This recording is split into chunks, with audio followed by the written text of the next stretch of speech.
my sister was born in Fireball. I did part of my growing up in Kettleman City. I graduated from Avenel High School. I was a pastor in Avenel. I was a pastor in Parlier. I am a graduate of what was then Mennonite Brethren Biblical Seminary. So I am probably as much as anything else, even though my parents were migrant workers, so I did parts of my growing up in other parts, probably as much a child of the Valley as anywhere else. And a child of agriculture. My parents became pastors after being migrant workers early on in their lives. And they settled in Kettleman City. And who did they work with? Farm workers all of their lives. And migrant farm workers in particular. Mostly Latino, but also poor white in a place like Kettleman City. And so agriculture is a crucial part of what the Central Valley is about. And I won't dare, I've been gone for too long to try to declare myself an expert of anything. I mean, if I'm far away from home, I'm an expert, but if I'm talking about something from home, now if I'm far away from home and trying to talk about the Central Valley, I would only get myself into pretty serious trouble. And we have some experts here. But I want to frame the conversation about how does an economy that is labor intensive, that has always, I mean, just look at the history of agriculture in the Central Valley. It is always dependent on, has been dependent on migrant workers. Be it poor whites from Oklahoma, be it Filipinos, be it Texans, be it Mexicanos from Nuevo León and Michoacán mostly, early years, be it Japanese, small farmers, be it, and just keep adding. This economy has been based on the work of people, and especially during seasons, and those who are experts will speak to that. I mean, I grew up around it, but I was never a farmer. I mean, I worked out on the farm in the summers like most kids my age, you know, when I was a teenager. But the economy depends on, it's a labor-intensive work, which I found interesting. And does anybody, of the farmers around here, does anybody grow vine tomatoes for immediate sale, not for canning? Does anybody grow? If I understand correctly, when I was in high school, they used to pay us 50 cents a bucket for a 5-gallon bucket for tomatoes. And if you've ever picked tomatoes, it's sun on your back, moisture in front of you, and you're on your knees, and you have to move fast because you get paid by the bucket. Last time I checked, 30-some years later, 40 years later, they are paying workers 50 cents a bucket. Almost 40 years later. I'll just leave it there. I don't have to make any more comment to that one. But what if we think about things differently? And this is a short video, and then I'll let the group that is here speak. I just want to frame the conversation. What if we think about things differently? And see if I can make this thing work. The better texts can make these things work very well. We'll see if I can.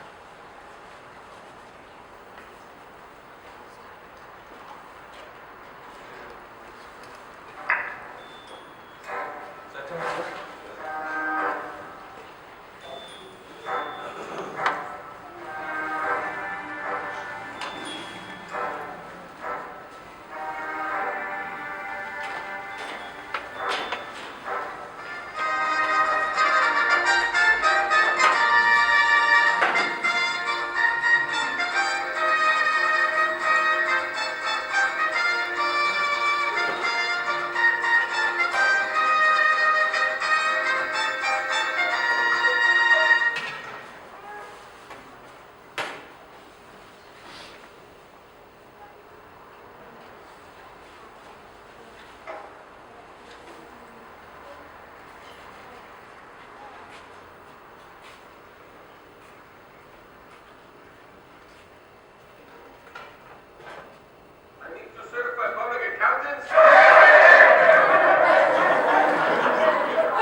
So I've been hearing about a biblical perspective, but what about our Central Valley? What about our local pastors and how are they responding? What about our farmers? What about our leagues of farmers and our labor league communities? What do they have to say to this? So we want to start with two of our local leaders here in Fresno. You can introduce yourself and then we'll have you guys lead the conversation. Yeah, man. So should we start with Steve? Steve, you want to say your name? Okay, my name is Steve Penner. I'm a pastor at the First Mennonite Church in Greeley, California. I've been a pastor there. I've been part of the church since '85 and have been a pastor since 1999 at First Mennonite. It's a church in transition. Dramatic demographic changes over the years in our community of Greeley. It's an agricultural-based economy. Our church about 16 years ago before that had started a little church plan to start a little Hispanic church that the dream was to spin the church off when it got strong enough to become its own freestanding Mennonite church. And 16 years ago, we sort of read John 17 and thought about things a little bit and said, you know, instead of spinning this body of worshiping believers off, we should be one church instead. So since then, we've had 2 worship services, a more traditional Anglo, very Mennonite kind of church, and a very Latino-flavored Mennonite, what we call our late service. 2 years ago, the attendance at our 2 worshiping bodies, the first service, the traditional Mennonite service, had been gradually declining. 2 years ago, the attendance lines crossed, and by today we probably average about 130, 140 in the primarily Latino service, and about 85 in the Anglo service. So we're a church going through dramatic changes. And the whole immigration issue has been on our radar screen and part of the conversation of our church all of these years. I think it was Sherry who asked me to say a few words about, you know, what does it mean to be the church in these times given the immigration issue. And she posed me the question of how should the church respond? And basically, you know, somebody walks in the doors of our church, like any congregation here in Fresno, you simply, as a church, respond with Christ-like compassion and care for whoever comes in. There's no, well, we need to check a little paperwork at the door, so the ushers are not given that responsibility. I think it's very important that the church repeat over and over again foundational Christian principles like each person is created uniquely in the image of God. You say that every Sunday in different ways, and you, over time, let the Spirit sort of work to what does that mean, that foundational thing we hold to. What does it mean in our situation? And in my church, 40 years ago, that question would have looked one way, and today, you think about those words and they mean something else. The scripture we heard here, the Matthew 25, the basic, you know, care for the alien, the stranger, the prisoner, you know, that gets repeated over and over again. And as you live in your own context, you ask yourself now, what does that mean today for us? And so our church has simply been living that out, just like all of your churches are with whatever local issues are. And the whole principle of hospitality gets repeated over and over. And we want to communicate that everyone is welcome here at our church. And that seems so elementary, but you just say that kind of thing over and over again. At our church, we basically try to create a culture of acceptance and hospitality. And that's not an easy thing when you have people in our church who have deep, deep roots that go back and ancestors that go back to the founders of the church. But this idea that anyone who walks into, somebody who becomes part of our church 2 weeks ago has just as much rights to the church kitchen as somebody who goes back 100 years, is just as privileged in using the fellowship hall as somebody who can straight remember that my great-grandfather was the original pastor of the church. So we try to create that culture that, that's an intellectual concept that you try to slowly goes down into the heart. And at our church, of course, we don't ask immigration questions. You don't ask people for paperwork at the door as they come into the church. And it's only with time and trust and relationship and being around the same table that you get to a place where people are comfortable enough to talk about the issue that you're concerning yourself with today. We've had to face on a number of times the question, well then how does one respond to undocumented people in our church? And we've had folks deported and then eventually come back. And our basic, my colleague, my co-pastor is Pastor Juan, who's more intimately involved in this than I am. But basically our approach is that we will not aggressively help people to break law. We don't send, somebody gets deported, we don't have a soup supper to raise money to pay for a coyote to bring somebody back across the border. But once you walk into the doors of our church, we treat you like everybody else. We've had a series of gatherings over the years to talk about people's fears, to try to get more awareness of current immigration laws. And it's been in some of those settings that people in our church have shared their own particular stories. And I think that slowly over time, and we have a long, long ways to go, I think this is a big generational thing, slowly I think people come to accept that this is my church, my home, my faith community. And we learn to trust each other. How can I say it bluntly? Yes, they're really okay if I sit down and play that nice piano. Or yes, it's really okay if they touch my guitar. And we slowly build that trust. And this comes through times around the table, through giving rides, or simply being God's hands and feet to each other. So I think that's enough for me. I'll give it to Ted. I was contacted and was told that we had 10 minutes to share. And Steve being my pastor, I figured, well, what could I say that would be helpful in 2 minutes? So anyway, if you'll bear with me, I've written down a few things. Just I tend to ramble a little bit, and this will maybe say it a little more concisely. My name is Ted Lowen. I farm organic tree fruit over in the Reedley area. I married into a farming family, and the family has been farming what we farm now for 80 years. I believe that what we do is basic and important. Growing good, nutritious food. Much of what we do is tangible. It is physical.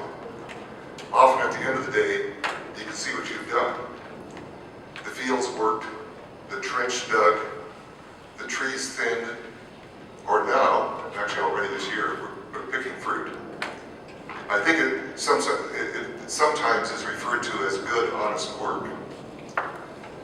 I have had an office job and done intangible things. And of course, that can be satisfying too. But physical work is more of a total experience. More of your senses are telling you have done something.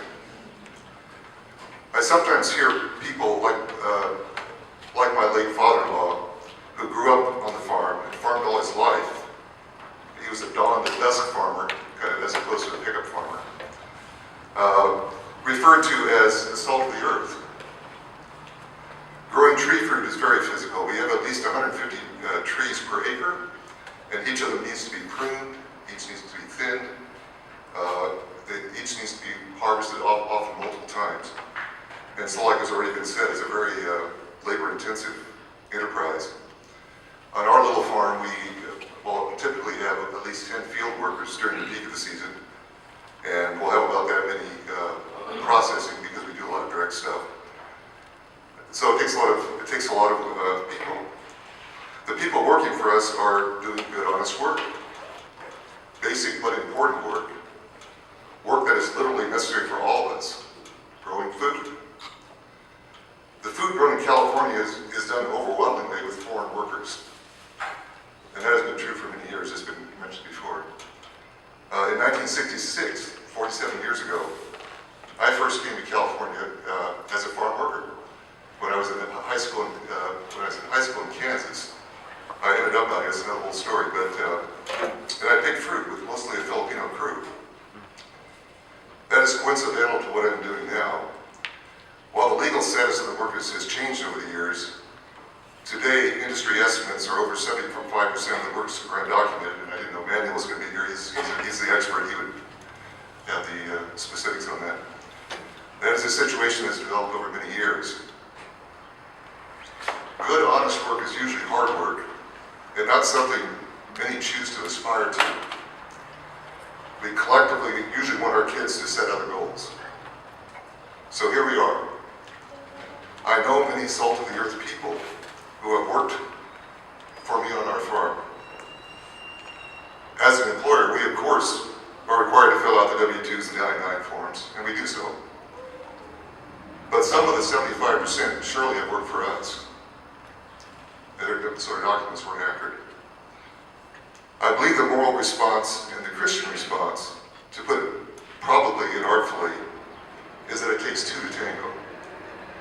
We collectively have wanted these jobs done, as well as dishes washed, food prepared, yards maintained, houses built. We have not minded paying less for these things.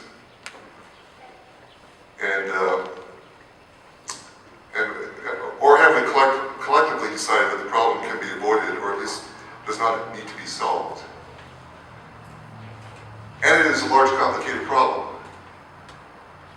How do I pay workers more and stay in business if my competitors are paying something else? Above all, though, I think these people, many of them salt of the earth, are brothers and sisters who deserve to be treated with respect and dignity. And fixing immigration certainly would help greatly that cause. Contact with family members. I think it's a lot of young people coming and working here because of the complexities of getting here, and then complexities of going back. I mean, you're severing ties basically by coming to work here.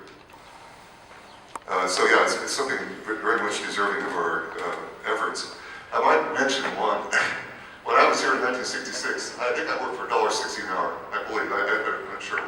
We're paying $9 an hour now, so, I don't know who's paying 50 cents the same, but anyway.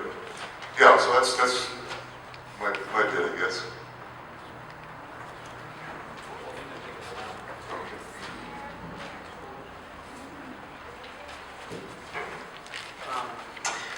Good afternoon, Manuel Cunha, President of the DC Farmers League. I want to thank HB for inviting me here. I'm going to give you 2 points, and that is the political view of where the bill is in Washington, D.C., because I think you've talked about immigrants and you've talked about wages and you've talked about all those things already. We don't need to go re-over that. But I will state this, is that in 1998, California implemented a welfare to work program that was mandated by the Congress that passed welfare to work of '96 in this country. Everybody had to be off welfare in 5 years of 1996. We had a big shortage in '98. The state welfare director under the Wilson administration took 8 counties in the San Joaquin Valley and 2 in Salinas and Monterey with the unemployment agency and welfare. At that time, 1.4 million people on welfare. And in the San Joaquin Valley, we had about 199,000 people on unemployment in 1998. Big shortage. The welfare director ran the program with Fresno State, City College, Stanislaus, and Bakersfield. Those junior colleges and the state university were designed to train people off of welfare and from unemployment to work in agriculture. All types of jobs. And at that time, documented by the state welfare director, $5.25 an hour to as high as $15 an hour in 1998 in agriculture, on the basis of packing house work, piecework. Of that, 80,000 workers, and I think some folks that were here in that period of time remember, we didn't pick wine grapes, they rotted. In Reedley, in the town of Reedley, out there by the winery on Blackjack, to the raisins.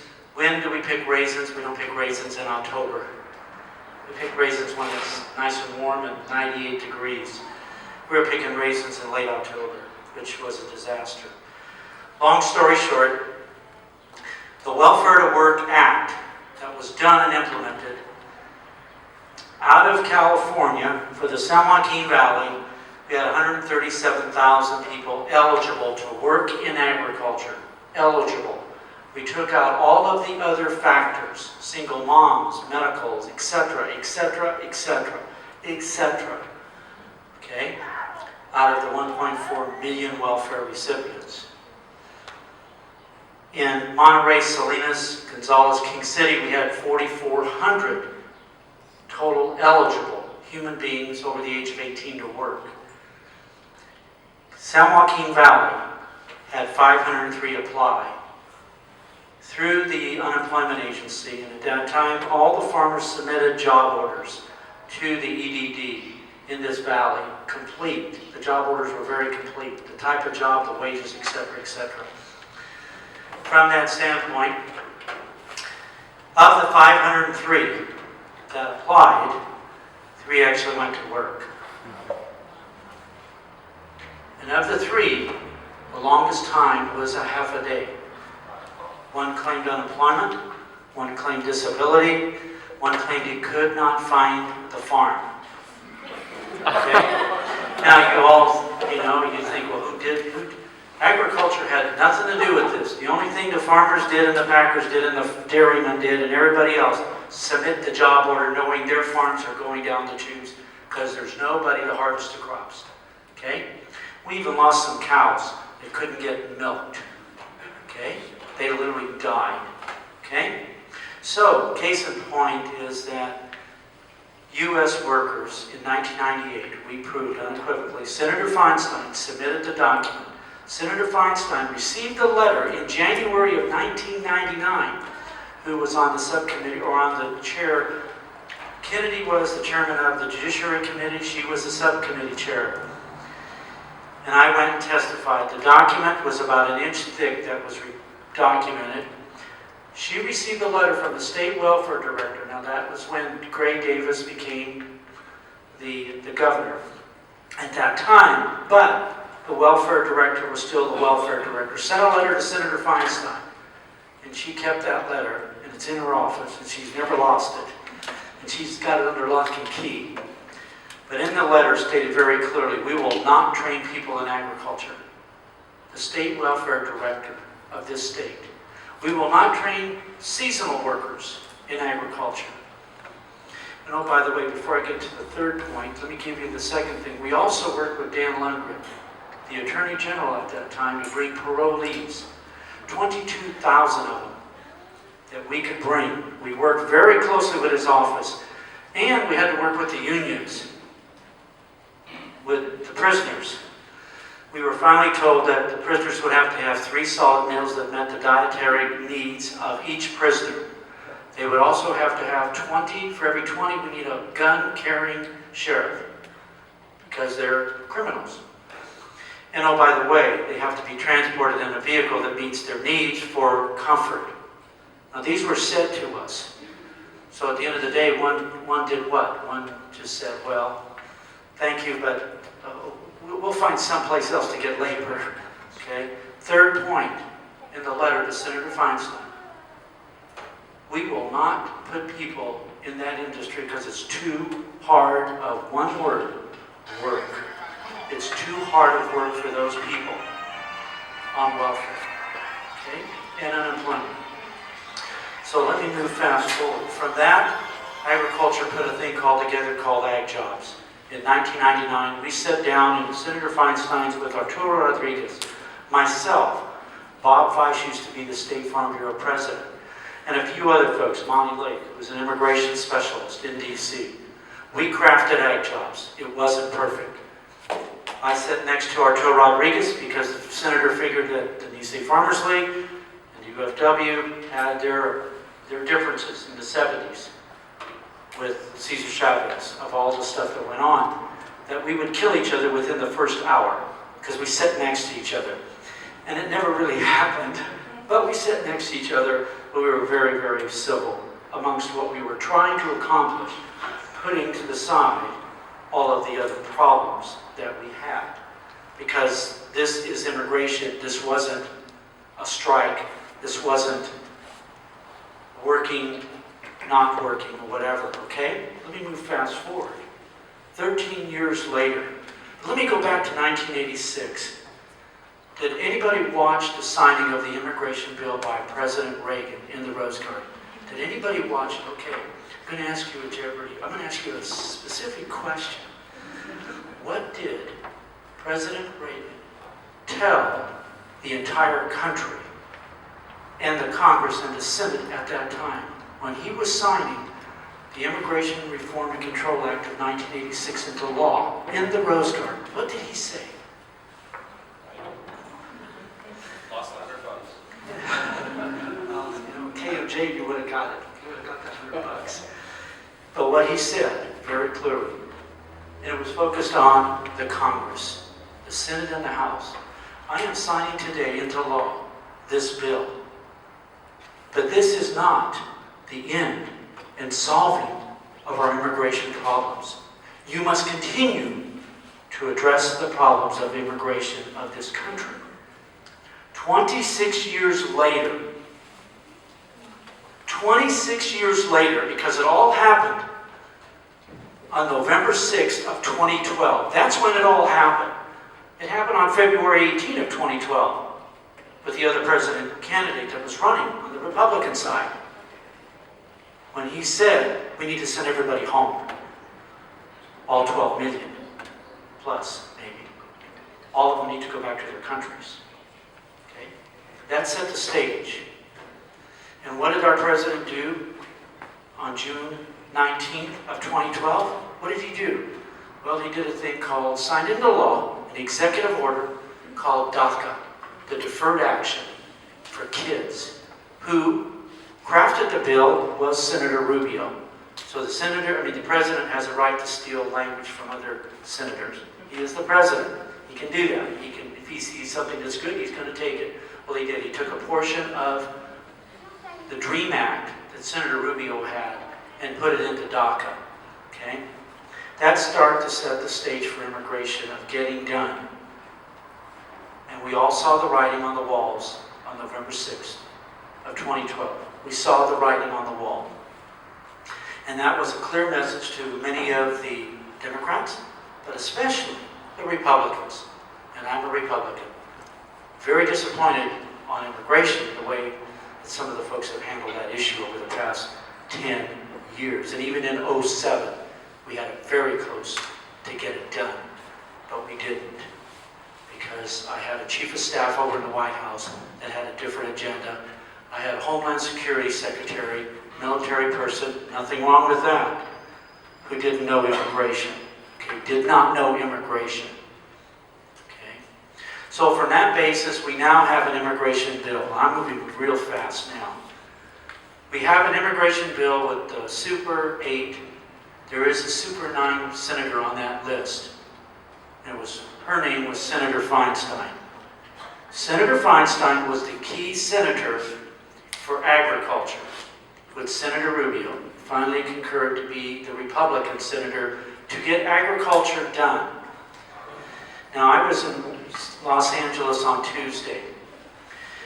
Arnold Schwarzenegger's had an institute at USC named in his name, the Arnold Schwarzenegger Institute. In that, he had an immigration forum on Tuesday. It was tremendous. He invited, McCain came out and Bennett came out. Secretary Gutierrez, Secretary of Commerce, Vicente Fox showed up. Tremendous forum, tremendous forum. But in that, Bonnie, I think Hubbard is the newscast for maybe CNN or CBS, asked Senator McCain, of the entire comprehensive immigration bill that is 844 pages long. The bill number is 744. Pretty good coincidence. But 844 pages for a comprehensive immigration bill that the Senate completed. Was asked a question by Senator McCain and Bennett. What was the most difficult part? Could somebody tell me what would be the most difficult part of putting together a comprehensive immigration bill? And let me pick on you. What would be the most difficult putting together a 12 million people immigration bill when you're putting it on 844 pages? What would be, do you think, the most difficult part? Competing interest, okay? The anti-immigrants versus immigrants, or are you talking about business and the AFL-CIO, the National Chamber? Okay, you're not helping me. One answer. The biggest thing that McCain stated very clearly, concurred with Senator Bennett, agriculture was the most difficult piece of all. And we went to the last hour of 2 weeks ago when the senators came in, the 4 senators that were overseeing agriculture of the 8, and said, you got 1 hour. As labor, which is the unions, UFW and folks, and you agriculture have got 1 hour to get this done. If not, we are going to develop your own plan. Now, we've been going at it since January to 2 weeks ago, average hours per week, including with Senator Rubio 2 Sundays ago until 4 a.m. in the morning in the Senate Hart Building with Senator Rubio with us until that time of the morning. The senators actually engaged. Okay? So from that little piece of getting it done, we got it done. It's not perfect. No immigration bill can be perfect. There's no way that you can deal with all the uncertainties. You try to make the bill the best that meets the needs of many people. Now, here is a little thing for your why it has to get done and why agriculture was given the time. Agriculture is going to be tied with the DREAM Act. They know that we can bring a lot of senators. Agriculture has to have a bill. They know that because of what we did with welfare. And they know they've got to take care of the kids. And they know the president's deal on DACA is over in another year and 1 month. Okay? So they've tied agriculture to DACA as part of comprehensive. And they know that we will bring the votes. So that means the immigration bill will move forward. From the Senate side, hoping to get 70 votes on the Senate, which is the largest we've ever had on an immigration plan. But it deals with all parts of immigration. Families, protection, citizenship, residency, and all that. And agriculture, the House hasn't done anything yet. I mean, they're working on theirs. But we have an agreement with the entire U.S. agriculture in supporting a legislative agreement. So I do want to make that. There is an agreement, and we are going to support the Senate version with the UFW of what's over there. So if you hear other rumors, the rumors are false, because I know what 4 a.m. in the morning looks like. Okay? Thank you. So let me just turn this over to... Don't want to kill each other. What to think about a group of people that are willing to work hard, that are willing to do the work, and that have been doing the work. The reality is that until the splits after 2004, remember there was a Kennedy-McCain bill. and can't change his mind over the politics of it. The economies of California and Texas have depended on migrant workers from Mexico in particular for 100 years. This is not a new situation. And the economies of Texas and California have been strong, especially the agricultural sides of them, because of people that are ready to work hard. You don't have to convince them. You don't have to, you can even put them on a bad bus. I mean, there's a willingness to work hard. And I think that as we think about the Christian ethical issues, one is just the reality. This valley survives on that labor. This valley needs that labor. Texas needs that labor. Alabama and Georgia have had all these wonderful, terrible laws, need that labor. Most places where you have agriculture, labor intensive, who's doing the work?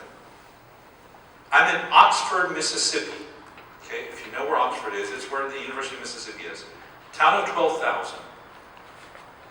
I found tacos in Oxford, Mississippi. This is the deep south. This is as south as you can get. And what do I find? There's a bus from Acapulco, Guerrero, through Dallas to Oxford, Mississippi, once a week. Wow. Go figure that one out. Wow. Why? Because there's people working the agriculture of the South. The system needs the workers. Now, in the current reality, remember that because there isn't a law, and I pray with you that the law will be passed, the people that come are breaking and entering. That's what they're doing. Have you ever run into somebody that breaks and enters, then starts washing your dishes, mowing your lawn, taking care of your kids, washing your car, repairing the plumbing, and tending to the garden in the back? But that's who the breaking and entering are. They're the ones that then, yes, they broke and entered, they crossed the border unauthorized, but they're doing the work that we need as a society, as a culture, as an economy. So I would just want to leave that from a Christian perspective, the benefits for us of having people that are ready and willing and able to do the hard work that our economy has developed and said, this is the way we do our agriculture. This is the way that we feed our nation. This is the way that we produce food for all of us. And so, as a Christian, I ask the question, if these people are willing to work, if our economy depends on it, how am I going to look at it? And so, everybody said much better things than I did, and I'd already done my talk before, so I won't speak anymore, just to say, if they're breaking and entering and cleaning my house, I got to rethink about it. It seems like we've addressed the issue of economics in terms of picking our fruits. 70 to 80% of our labor in our Central Valley being people who are undocumented, who are in the dark, who are running through our freeways and our roads without the legal paperwork to do that, risking their lives, obviously, to feed their families. We talked about the lack of labor force since 1996, and obviously evidence to prove that. But now let's also talk about the other end. As Christians, we don't just do things because there's an economic benefit. Jesus didn't do it that way. We do it because it's the right thing. And I want to address those of you who have shepherded the undocumented. Bring to us a face, a story, the brokenness, the need of our community that lives among us, that also, feeds our children and works our labor force. Bring to us their specific needs as well. Go for it.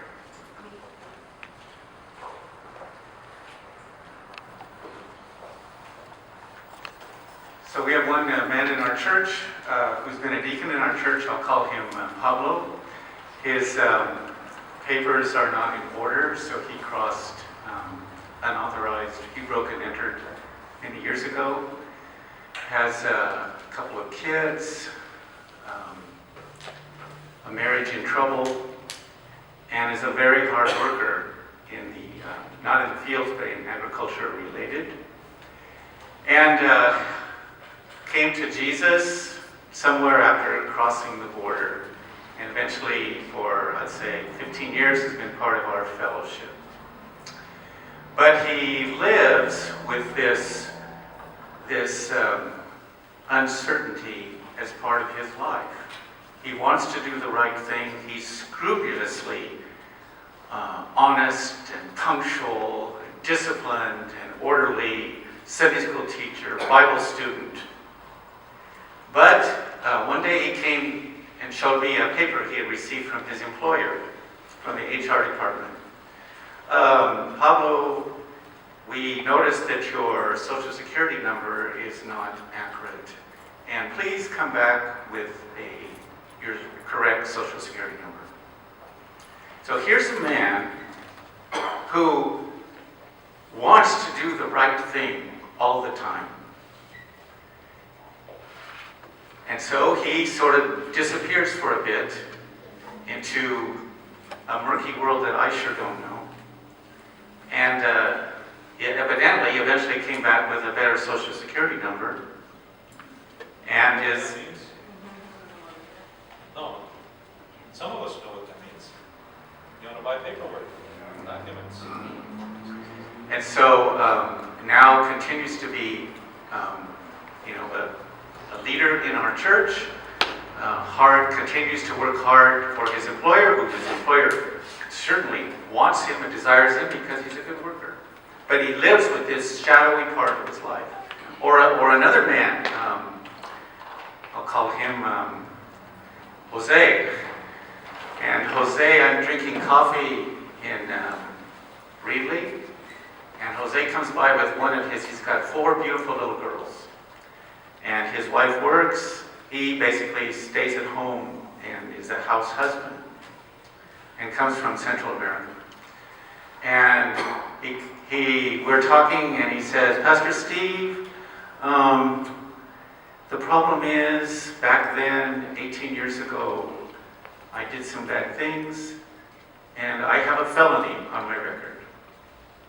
And I will not, right now there's no hope for me. Because if that felony could be changed to a misdemeanor, then maybe. So that's another face of, from our church. As sister, hermana, Juan, hermana Juana. She 6 kids, a complicated history, different identities through the years, but has found faith in Jesus. Is part of our church. Every now and then sells tamales out the back door of the church. The law catches up with her because of things she's done wrong, and she's deported to Mexico. So Pastor Juan and I talk about what are we going to do for Juana. Well, we're not going to do anything. If she comes back, we will help her, but we're not going to send money down to Mexico to help her come back.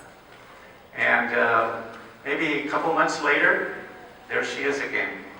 Back with her family, smiling as ever, happy, trying to be a good mom to her kids.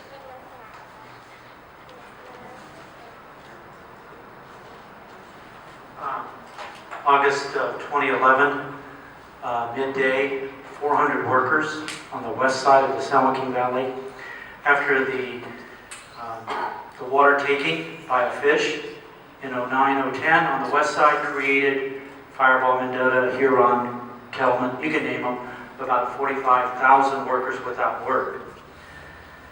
If you realize what Margaret Mims, and also I've given some documents here that show the fate, the 3 B's, the Bible, the badges, and the business and agriculture all uniting across the country. In this letter, there's 37 attorney generals saying we want immigration reform now.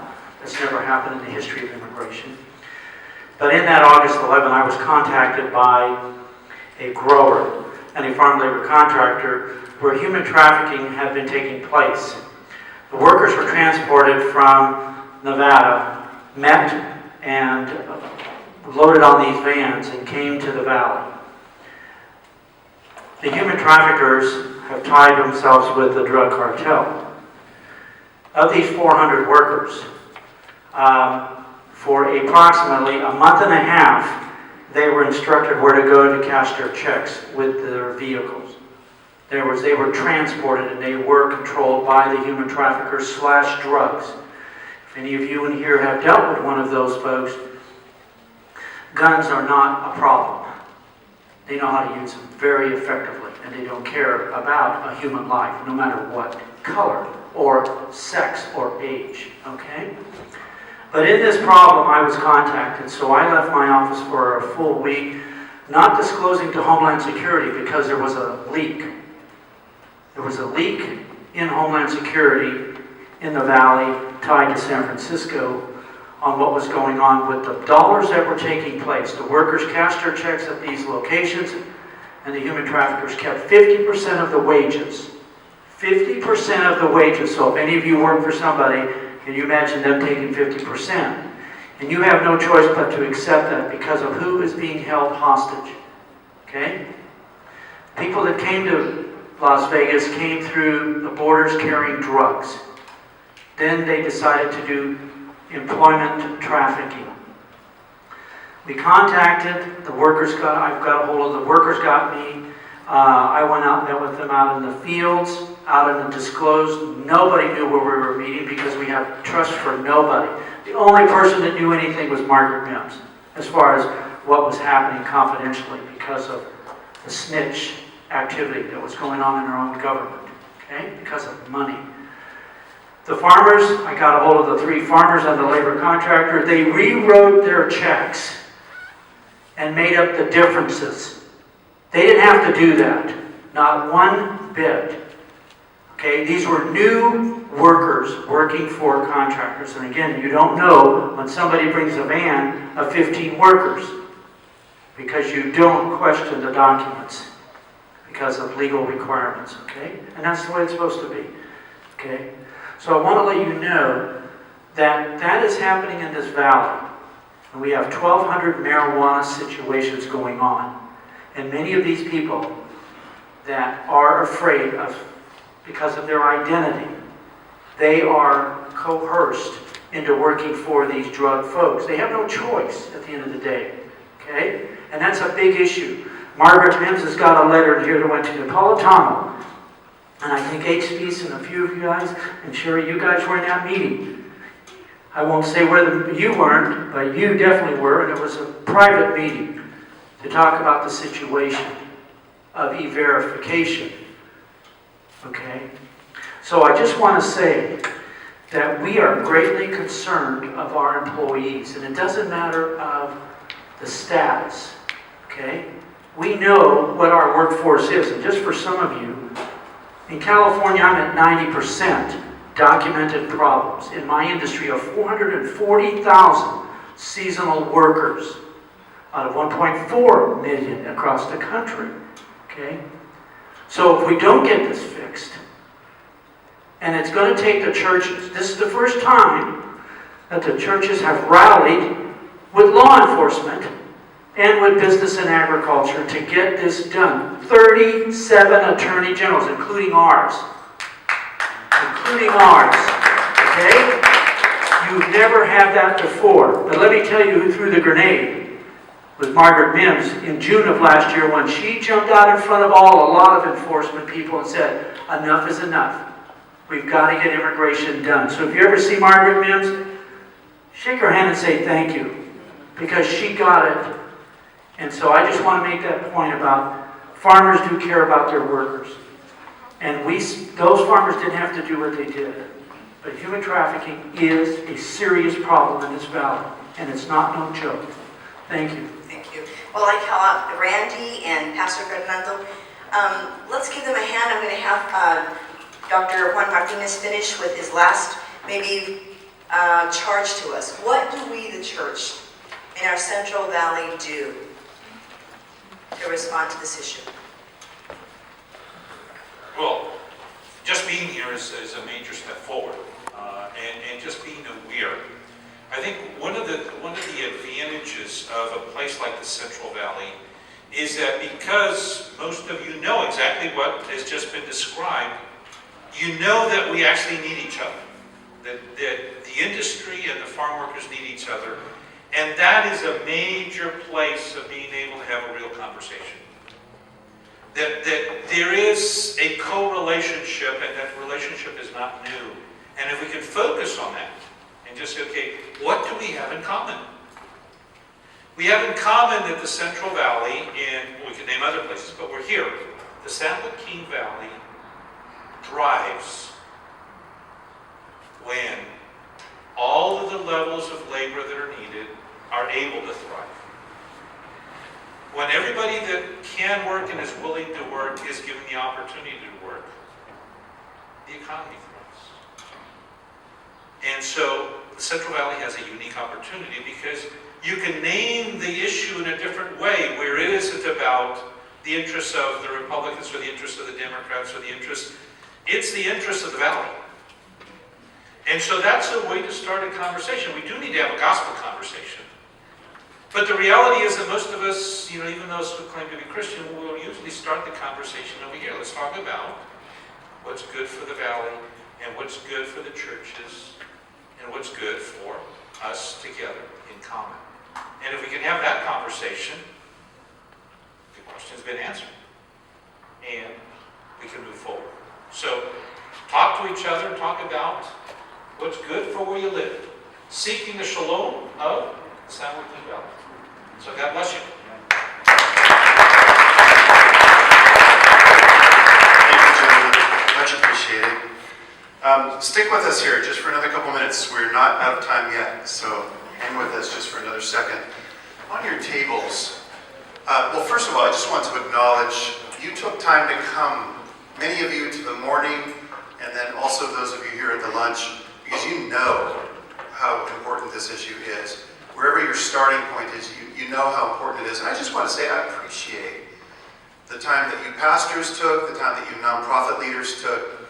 Thanks also to Councilman Clint Olivier, here District 7, for taking time to learn about and to be with other people who are learning about this issue. We know that it's essential. Now, we would be remiss if we didn't give you an opportunity to respond somehow. And on your tables, there's this little card right here. Can you take it out and look at it, please? Show me that you're willing to at least look at it. All right, get a pen out. Show me that you know how to hold a pen. And at least put your name on there for us, so we know you were here today. Put your name on there, and your email and your phone. I'm not asking you to check a box yet. I just want your name, email, and phone. Please, take a minute.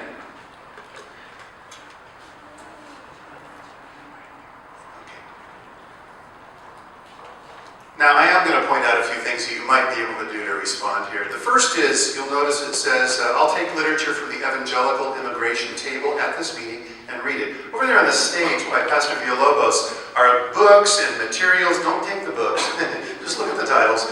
But there are some handouts. Now, some of the handouts got cleaned out this morning, which I'm really encouraged by, right? So go to evangelicalimmigrationtable.org. evangelicalimmigrationtable.org. Just put a .org after that. And you'll see all the same materials, because if you want to learn more, that's one thing you can do. So it would be simple, wouldn't it, for you to check that box and say, yeah, I am going to learn more about this. I can at least do that by people who are very informed on it, who've thought it through. I really encourage you to do that. They have some fantastic materials. Secondly, you might be interested in going deeper, and so I'm interested in participating in a 5-week book discussion of Christians at the Border, one of the finest books on this subject. Pastor Villalobos has volunteered to lead that book discussion. And here's a chance for Latino pastors and Anglo pastors or nonprofit leaders or just believers who want to go deeper, to go into a 5-week book discussion. Read a chapter, you talk about it together. Now we have spaces for, I think, 10 people to participate in the first discussion. So if you check this, the first 10 people will get called, The next 10 will be on a waiting list, and if this goes well, we'll be able to maybe lead another round. But it's such a good book, and I think those of you who read it will find that others in your congregation will want to read it as well. So check that. Third option, I want to attend a future gathering of undocumented residents to hear their stories. Ariana Martinez, where are you? Stand up just for a minute. Ariana and Pastor Villalobos led a meeting just last week of over 100 residents of the Lowell neighborhood who needed to come because of the ICE raids, recent ICE raids in our neighborhood, needed to come. There was a lot of fear, there were a lot of stories that came out of that. Ariana, just say a word. What happened at that meeting? Yeah, so as you said, it was as a result of the raids. So these families are getting a lot of their information either from themselves or from bits and pieces of the media. And they were fearful to even go to the grocery stores. I'm currently in communication with a few families that their husbands have recently been deported because of these raids. ICE is doing DUI checkpoints, but really taking a lot of people that don't have licenses and forcing them or tricking them into signing this voluntary deportation. So there was a need to educate the families not only on what their rights are, but also how to prepare if something was to happen and how to prepare for this immigration reform coming up. So as Randy said, we gathered some resources that would equip them in this, and the outcome has been that a lot of the families that weren't attending to this are calling me and asking me how they can start getting involved, and there are other neighborhoods that are also wanting to start this. So we really only made a small dent. There are a lot of families that have not been reached, and there are a lot of opportunities for you. Neighborhood and articulate spokesman for this issue and for her neighbors. And so here's an option. I want to attend a future gathering. Wouldn't it be amazing if the folks who she just gathered and Pastor Villalobos just gathered would let a small handful of you come and just listen in? What are their stories? Would you like to hear that?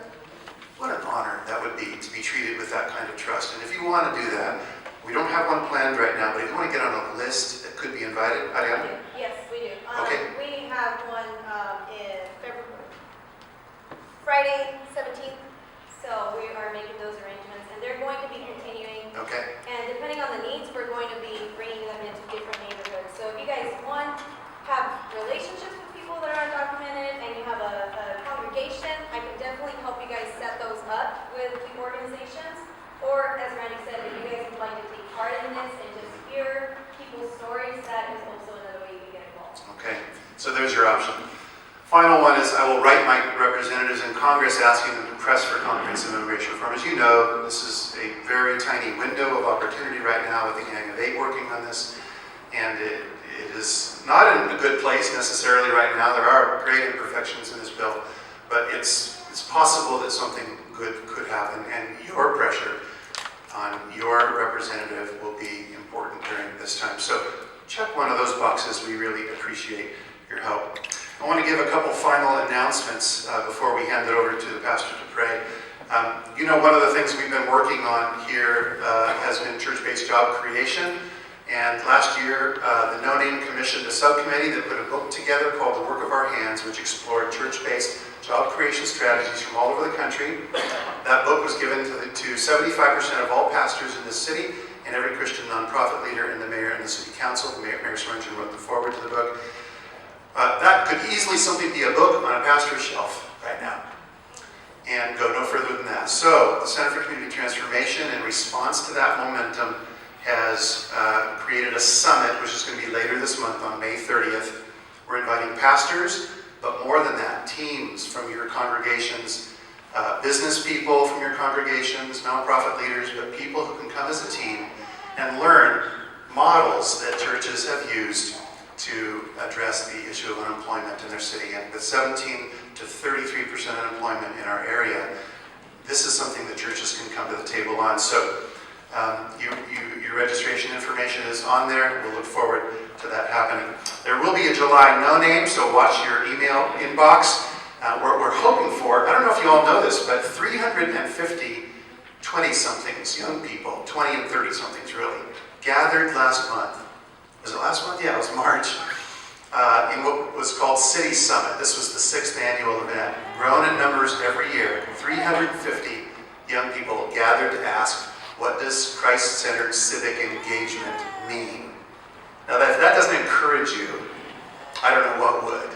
They're going to be the folks that change the face of Fresno. Well, we're thinking of asking them to come and do kind of an update, what's been happening since then, what was spawned and sparked as a result of that. I think you'll really be encouraged. So look for an upcoming no-name in July. All right, Pastor, we're ready to pray. If anybody wants a couple of minute conversation with Dr. Juan Martinez, there is a 45-minute time slot that I put together just because some of you are wrestling with this in your churches and you don't know quite how to respond to that or how to bring it to the forefront. And he, as an expert and as a pastor, previous pastor, as a theologian, as someone who God has guided to move us further in this issue, is available to you today at no cost. Yay! Let me introduce you to one of the giants in our city. Sometimes we measure giants based on the, population of his church, sometimes by, their academics, and I'm an academic, so I understand that.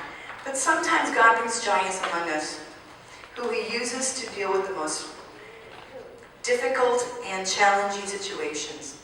And one of those giants among us as a pastor is El Pastor Fernando Rubalcaba, and I want him to pray in Spanish, the biblical thing. I want him to pray in his native language. I want him to bring that to us so that we would see what this giant, how he prays for his people, how he calls out to God on behalf of the most broken in our society. And certainly those families who have been deported, who've been challenged economically, end up oftentimes in churches like Pastor Fernando. So I want him to come and to boldly pray in the language of his heart.